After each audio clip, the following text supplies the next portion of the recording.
Hello fairies, welcome to our channel.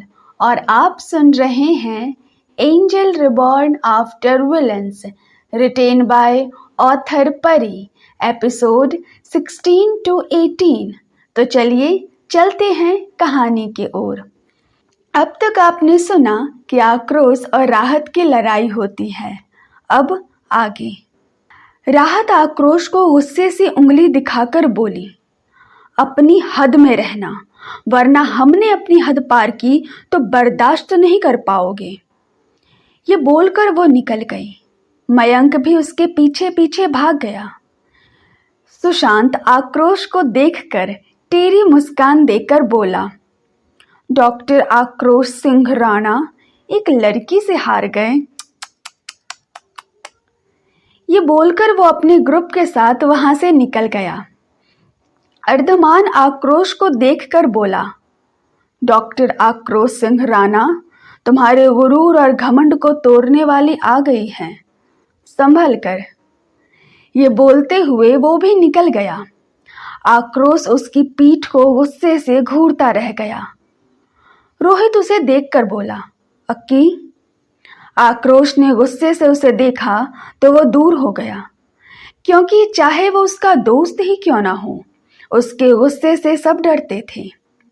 आक्रोश ने गुस्से में वहां की टेबल पर जोर से लात मारी। उसे कंट्रोल नहीं हो रहा था कि किसी ने उसे बराबरी की टक्कर दी, वो भी एक लड़की ने जो उसके पीछे पागल थी। लेकिन अचानक से उसे क्या हो गया? आक्रोश को ये चीज बर्दाश्त नहीं हो रही थी। वो और ज्यादा आउट ऑफ कंट्रोल होने लगा।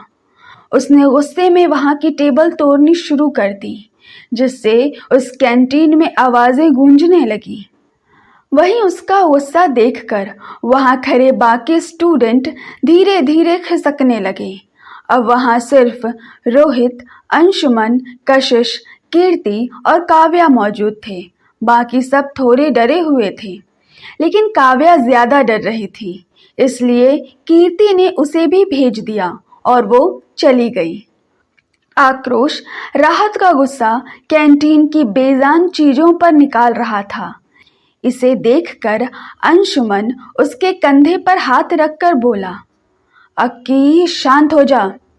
आक्रोश गुस्से से उसे धक्का देकर बोला, ऐसे कैसे शांत हो जाऊं? उस लड़की की इतनी हिम्मत कैसे हुई? उसने मुझ पर, आक्रोश सिंह राणा पर हाथ उठाया। उसकी औकात क्या है? अंशुमन को अपनी बहन के बारे में ये सब सुनकर बुरा लगा, इसलिए वो उसे रोकते हुए बोला, अकी देख, जो हुआ उसे भूल जा। जिसे सुनकर रोहित बोला, ऐसे कैसे भूल जाएं? उस लड़की ने कितनी बदतमीजी की। कीर्ति अंशुमन को देखते हुए बोली, अंशु तुम्हें क्या हो गया जो तुम उसकी साइड ले रहे हो? उस लड़की ने मुझे धक्का दिया, ऊपर से आक्रोश से लड़ाई भी की। वो उसे पसंद करती थी, इसलिए उसे उसकी साइड लेना पसंद नहीं आया था। अंशुमन उन दोनों को देखकर बोला, लेकिन गलती हम सबकी है। जानबूझकर बात को बढ़ाया। उसके पैर अड़ गए थे, इसलिए उसके हाथ से सारा खाना गिर गया। रोहित ये सुनकर बोला, तू कहना क्या चाहता है? गलती हमारी है। कशिश ये सुनकर बोली, मुझे तो ये समझ नहीं आता तू उस लड़की की हर बार साइड क्यों लेता है? हाँ, वो राहत के सामने नहीं, लेकिन पीठ पीछे हमेशा इन लोगों को बात आगे बढ़ाने से रोकता था। अंशुमन बोला, मैं सही और गलत बता रहा हूँ। बाकी जो तुम्हें करना है तुम लोग करो, और जो मुझे करना होगा वो मैं करूँगा। ये बोलकर वो वहां से निकल गया। अंशुमन का रिएक्शन देखकर सबको थोड़ी हैरानी हुई, क्योंकि इस बार वो उसकी कुछ ज्यादा ही साइड ले रहा था। ये बात कीर्ति को हजम नहीं हुई, उसे गुस्सा आया। कीर्ति गुस्से से बोली, तो उसने जो किया है उसकी सजा उसे नहीं मिलेगी क्या? हम उस लड़की को छोड़ देंगे? आक्रोश, जो शांति से ये सब सुन रहा था, गुस्से से दांत पीसते हुए बोला, बिल्कुल नहीं। उस लड़की को ऐसी सजा मिलेगी कि उसकी रूह कांप जाएगी। ये बोलकर वो भी निकल गया। रोहित कीर्ति के कंधे पर हाथ रखकर बोला, गुस्सा ठंडा रख। अंशु सॉफ्ट दिल का है, इसलिए उस लड़की पर तरस आ गया होगा, क्योंकि वो आक्रोश की सजा से वाकिफ है। कीर्ति ने हाँ में सिर हिला दिया। फिर वो तीनों भी वहां से निकल गए। दूसरी तरफ राहत बरबर करती कैंटीन से निकली। गधा कहीं का, समझता क्या है खुद को। मुझ पर हाथ उठाया। अगर हमारा बस चलता तो उसका सर फोड़ देते। उसे उस पर बेहद गुस्सा आ रहा था। राहत गुस्से से फिर बोली, अगर दोबारा इसने या इसकी गैंग ने कुछ भी किया तो छोड़ेंगे नहीं हम। वो गुस्से से अपने बैग से चॉकलेट निकालकर खाने लगी। तभी मयंक वहां आया और बोला, इतनी जल्दी इतनी आगे बढ़ गई पागल कहीं की। राहत उसे देखने लगी तो वो बोला, अच्छा बाबा सॉरी, लेकिन ये बताओ कि अंदर चमत्कार कैसा हुआ। राहत कंफ्यूजन से बोली, हैं अंदर जादू हुआ? लेकिन हमने क्यों नहीं देखा? मयंक उसे देखकर बोला, पागल, मैं ये कह रहा हूं कि तुम जिसकी दीवानी थी आज उससे ऐसा बर्ताव समझ नहीं आया। राहत ने उसे देखा। वो उसे असलियत तो बता नहीं सकती थी, इसलिए बोली, क्योंकि एक्सीडेंट के बाद हमें समझ आ गया कि सेल्फ रिस्पेक्ट से बढ़कर कुछ भी नहीं होता। वैसे भी वो बड़ा गंदा और बदतमीज है। मयंक को अब उसकी बात पर कोई हैरानी नहीं हुई, क्योंकि उसने कैंटीन में बहुत बड़ा ड्रामा देख लिया था। इसलिए उसने हाँ में सिर हिलाया और बोला, अंदर जो भी किया ठीक है, लेकिन अब ध्यान रखना तुम उनसे दूर ही रहो। उसने अपनी दोस्त की फिक्र की थी। राहत ये सुनकर बोली, उस गंदे इंसान के पास जाना भी कौन चाहता है, लेकिन अगर वो राहत के राह में आया तो हम उसे छोड़ेंगे नहीं। मयंक ने हाँ में सिर हिला दिया और बोला, ठीक है, अब चलो क्लास में, आज के लिए बहुत ड्रामा हो गया। राहत ने हाँ में सिर हिला दिया और दोनों क्लास की तरफ चल दिए। आज का दिन ऐसा ही बीत गया। राहत घर आई और थोड़ी देर आराम करके उसकी शैतानियां शुरू हो गईं, जिससे घर में रौनक थी। वहीं जब रात को उसके डैड आए तो उसने आज जो भी हुआ वो उन्हें बताया। ये सुनकर सब शॉक्ड थे कि राहत ये सब भी कर सकती है, लेकिन अंशुमन के कन्फर्म करने वाले इशारे को देखकर यकीन हो गया कि ये सब सच है। उन्हें खुशी थी कि राहत अब बदल रही है, लेकिन उन्हें डर भी था कि कहीं आक्रोश गुस्से में उसे हर्ट ना कर दे। इसलिए उन्होंने उसकी सेफ्टी के लिए कई गार्ड्स को छुपाकर उसका ध्यान रखने के लिए पीछे लगा दिया। अगले दिन राहत अपनी मस्ती में कॉलेज आई थी। वो मयंक को ढूंढ रही थी, लेकिन वो उसे नहीं दिखा और कल के मैटर की वजह से उसका नंबर लेना भी भूल गई थी। वहीं सब स्टूडेंट्स की नज़र उस पर ही थी। आखिर कल के बाद कौन उसका नाम भूल सकता है। लेकिन राहत को इन सब से कोई फर्क नहीं पड़ता था। राहत अपनी क्लास की तरफ चली गई कि मयंक वहीं होगा, और वो वहीं था। लेकिन जैसे ही उसकी नज़र पीछे की बेंच पर गई जहां कोई बैठा था, उसे देखकर राहत खुश हो गई, क्योंकि वो और कोई नहीं बल्कि लैला थी, जो इंसानी अवतार में थी। राहत खुशी से उसकी तरफ बढ़ गई और बोली, लैला।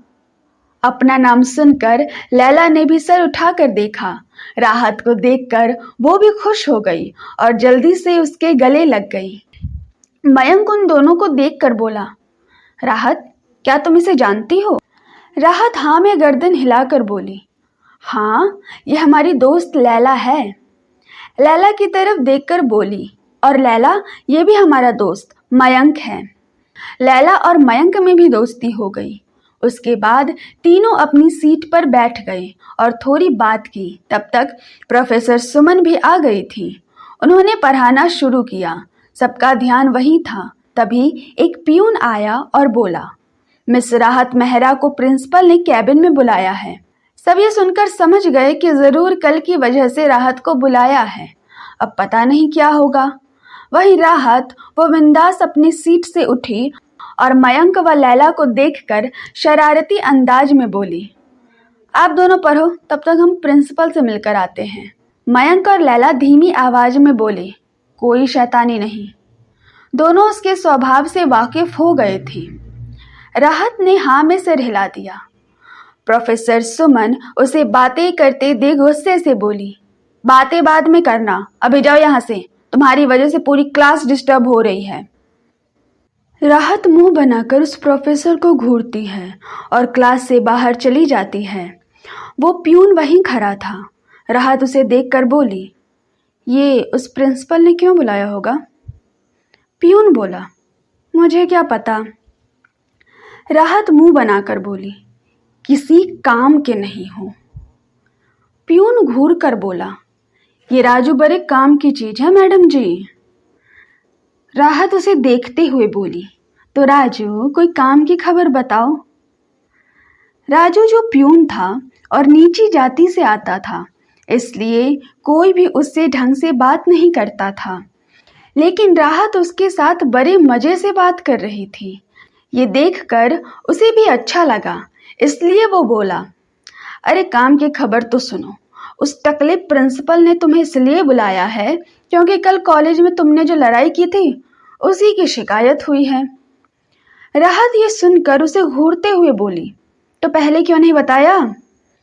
राजू ध्यान दिखाते हुए बोला, पहले झूठ बोला था मैडम जी, मुझे लगा कि आप भी बाकी लोगों की तरह ही होंगी। राहत बोली, राजू भैया, हम बाकी लोगों जैसे तो बिल्कुल नहीं हैं और ये घमंडी लोगों जैसे तो बिल्कुल भी नहीं हैं। राजू बोला, वो तो समझ गए। राहत बोली, लेकिन राजू भैया, कौन सी लड़ाई के लिए बुलाया है ये पता है क्या? राजू बोला, नहीं दीदी, वो तो नहीं पता। राहत बोली, ठीक है छोड़ो, ये बताओ कि इस प्रिंसिपल का ऑफिस किधर है? राजू ने उसे प्रिंसिपल के ऑफिस का रास्ता बता दिया, जिसके बाद राहत उस तरफ चली गई और राजू अपना काम करने चला गया। राहत ने इधर उधर देखा, उसे स्टूडेंट्स दिख ही नहीं रहे थे, मतलब सब अपनी क्लास में थे। यहाँ का एक रूल था कि कोई भी स्टूडेंट फालतू ऐसे नहीं घूम सकता, लेकिन ब्रेक में चाहे वो कुछ भी करे उससे मतलब नहीं था। राहत अपनी धुन में उछलते कूदते आगे बढ़ रही थी, इसलिए उसका ध्यान सामने नहीं गया और वो एक शख्स से टकरा गई और गिरने को हुई। इस डर से उसने आंखें बंद कर ली, लेकिन अब उसे एहसास हुआ कि वो गिरी नहीं है, तो उसने आंखें खोलकर देखा। वो इस समय आक्रोश की बाहों में थी, उसी ने उसे पकड़ रखा था। राहत ये देखकर बुरा सा मुंह बनाकर बोली, हाय ऊपर वाले, किसकी शक्ल दिखा दी, अब तो पूरा दिन खराब। ओहो। आक्रोश उसके बनते बिगड़ते एक्सप्रेशंस देखकर समझ गया कि वो जरूर उसे ही कोस रही होगी, इसलिए उसने उसे नीचे छोड़ दिया, जिससे राहत जमीन पर गिर पड़ी और चोट लग गई, जिससे उसकी आह निकल गई। राहत अपनी कमर सहलाते हुए गुस्से से बोली, यू, तुम्हारी हिम्मत कैसे है मुझे नीचे गिराने की? आक्रोश उसके मुंह से अपने लिए ऐसे सुनकर उसे गुस्सा आया, लेकिन उसने अपने कदमों में गिरा देख और भी गुस्से से बोला, तुम्हारी औकात यही है, तुम मेरे कदमों में गिरी रहो। ये बोलकर वो आगे बढ़ने लगा। राहत को उसकी बात सुनकर बेहद गुस्सा आया कि इस शख्स की हिम्मत कैसे हुई उसे ऐसा बोलने की। उसने उसे गुस्से से जाते देखा और घूमकर अपने दोनों पैर अड़ा दिए। अचानक हुई इस घटना से आक्रोश भी संभल नहीं पाया और नीचे गिर पड़ा। राहत ने अपने हाथ झाड़ते हुए खड़े होकर आक्रोश को नीचे गिरे हुए देखा और बोली, वाह क्या सीन है, डॉक्टर आक्रोश सिंह राणा हमारे कदमों में पड़े हैं। आक्रोश ने राहत को देखा, जो मुस्कुराते हुए उसे ही देख रही थी। उसकी हरकत पर तो उसे गुस्सा आया ही था, लेकिन उसकी आंखों में आंखें डालकर बात करना, चेहरे की चमक और होठों की मुस्कान देखकर हद से ज्यादा गुस्सा आया। वो एक झटके में खड़ा हुआ। राहत ये देखकर हड़बड़ा गई। आक्रोश ने उसे गुस्से से दीवार से लगा दिया। आक्रोश गुस्से से घूरते हुए राहत को देख रहा था, जो दीवार और उसके हाथों के बीच उसके आगोश में कैद थी। आक्रोश गुस्से से घूरते हुए सर्द आवाज में बोला, हाउ डेयर यू। राहत भी उसे गुस्से से घूरते हुए बोली, जैसे आपने हमारे साथ किया वैसा हमने आपके साथ किया। वो कहावत तो सुनी होगी ना, जैसे को तैसा। आक्रोश को उसकी बात सुनकर और गुस्सा आया। वो उसके और करीब हो गया और उस पर झुकते हुए बोला, माफी मांगो। राहत ये सुनकर चौंकी और बोली, ओह हेलो, ऐसा भी क्या कर दिया हमने जो हम आपसे माफी मांगे। आक्रोश ये सुनकर गुस्से से बोला, माफी नहीं मांगोगी। राहत अकड़ के साथ बोली, बिल्कुल भी नहीं। आक्रोश को उसकी अकड़ और एटीट्यूड बिल्कुल भी पसंद नहीं आया, तो वो सर्द आवाज में बोला, तो फिर खड़ी रहो ऐसे ही। उसने अपने शरीर को उसकी तरफ और झुका दिया, जिससे आक्रोश का भार राहत के ऊपर आ गया। राहत ये देखकर उसे दूर करते हुए बोली, क्या कर रहे हो? अपने हाथी जैसे शरीर के नीचे दबाकर मारना चाहते हो क्या मुझे? उसके बोलने से भी आक्रोश को कोई फर्क नहीं पड़ा। वहीं आक्रोश भी उससे बदला लेने पर उतारू था और उसे इस तरह करीब होने से भी कोई फर्क नहीं पड़ रहा था।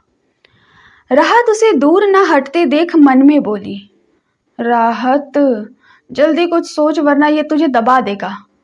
अचानक उसके चेहरे पर शैतानी मुस्कान आ गई, लेकिन उसने जल्द ही उसे एक प्यारी सी मुस्कान में तब्दील कर दिया और अपनी एक उंगली अदाओं से उसके सीने पर फेरने लगी।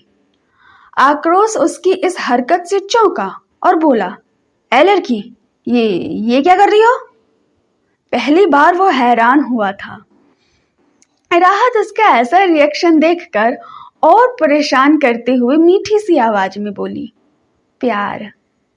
आक्रोश को यकीन नहीं हुआ कि इस लड़की ने जो कहा वो क्या था। आक्रोश ने उसे गुस्से से देखा और बोला, बकवास बंद करो। राहत उसे देखकर अपनी उंगली उसके सीने पर गोल गोल घुमाने लगी और बोली, आप कितने हैंडसम हो, बस दिल करता है आपको देखती जाऊं। आपका ये हैंडसम चेहरा, उस पर ये गुस्सा, उफ, क्या लगते हो आप। हम तो अपना दिल हार बैठे हैं। I love you. आक्रोश ये सुनकर एकदम से बोला, व्हाट? इस चक्कर में उसकी पकड़ राहत से छूट गई थी, जिसका फायदा उठाकर राहत जल्दी से उससे दूर हो गई और गुस्से से घूरते हुए बोली, कैसा लगा मेरा मजाक? आक्रोश को अब समझ आया कि उसकी पकड़ से छूटने के लिए ये लड़की सब ड्रामा कर रही थी। वो गुस्से से उसकी तरफ बढ़ा, जिसे देखकर राहत उसे हाथ दिखाकर बोली, रुको, अगर एक और कदम हमारी तरफ बढ़ाया ना तो अभी तो सिर्फ इजहार किया था, अगली बार सीधा आपकी इज्जत लूट लेंगे। दूर है ना हमसे पागल इंसान, आपकी वजह से हम लेट हो गए। ये बोलकर वो भागते हुए वहां से निकल गई। आक्रोश, जो उसकी बात सुनकर गुस्से से लाल पीला हो गया था, उसने गुस्से से दीवार पर हाथ दे मारा, जिससे दीवार में क्रैक आ गया। आक्रोश की आंखें अब गुस्से से लाल से काली होकर रंग बदलने लगी और देखते ही देखते धुएं में तब्दील होने लगी। ये देखकर आक्रोश ने आंखें बंद की और गुस्से को कंट्रोल करने की कोशिश करने लगा। थोड़ी देर बाद उसने आंखें खोली तो वो नॉर्मल थी। ये देखकर आक्रोश गुस्से से बोला, जल्द से जल्द मास्टर को यहाँ आना पड़ेगा, मैं इस लड़की को नहीं झेल सकता। ये बोलकर उसने अपनी कमर सहलाते हुए आगे बढ़ गया।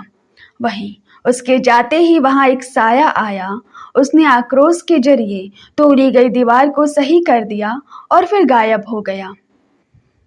दूसरी तरफ राहत भागते हुए सीधे प्रिंसिपल ऑफिस के बाहर आकर रुकी। उसने गहरी गहरी सांस ली और डोर पर नॉक किया तो अंदर से प्रिंसिपल की आवाज आई, कम इन। राहत ये सुनकर अंदर चली गई, जहां पर एक उम्र दराज इंसान बैठा हुआ था। उसे देखकर उसे बहुत गुस्सा आया, क्योंकि ये वही प्रिंसिपल था जो जब देखो तब राहत की छोटी छोटी हरकतों पर उसे सस्पेंड करने और कॉलेज से निकालने की धमकी देता रहता था। क्योंकि उसकी बेटी भी इसी कॉलेज में थी और वो आक्रोश को पसंद करती थी, लेकिन राहत के पागलपन की वजह से उसके करीब नहीं जा सकती थी। प्रिंसिपल उसे देखते ही गुस्से से बोला, लड़की, तुम अपनी हरकतों से बाज नहीं आओगी। राहत ये सुनकर उन्हें देखकर बोली, सर, हमारा नाम राहत मेहरा है, तो आप वो ही बुलाएं तो बेहतर होगा, और हमें यहाँ क्यों बुलाया है? प्रिंसिपल उसकी ऐसी ही बोली सुनकर चौंका, क्योंकि वो जब भी उसकी इंसल्ट करता था वो चुपचाप सब सह जाती थी, क्योंकि उसे इस कॉलेज से रस्टिकेट नहीं होना था। प्रिंसिपल उसे गुस्से से घूरते हुए बोला, मुझे लगा तुम अपनी हरकतों से बाज आ जाओगी, लेकिन नहीं, तुम तो बदतमीज ही हो। आते ही कॉलेज में लड़ाइयाँ शुरू कर दी। अब तुम्हें सस्पेंड करने से मुझे कोई नहीं रोक सकता। तो आप सुन रहे थे ये रहस्यमय कहानी एंजल रिबॉर्न आफ्टर विलन्स, मेरे यानी श्रुति चौधरी के साथ। ऐसे ही कहानियों के लिए चैनल को सब्सक्राइब करें, लाइक करें, शेयर करें, और ये पार्ट आपको कैसा लगा कमेंट में बताएं। आज के लिए इतना ही, मिलते हैं अगले भाग में, तब तक के लिए बाय, थैंक यू।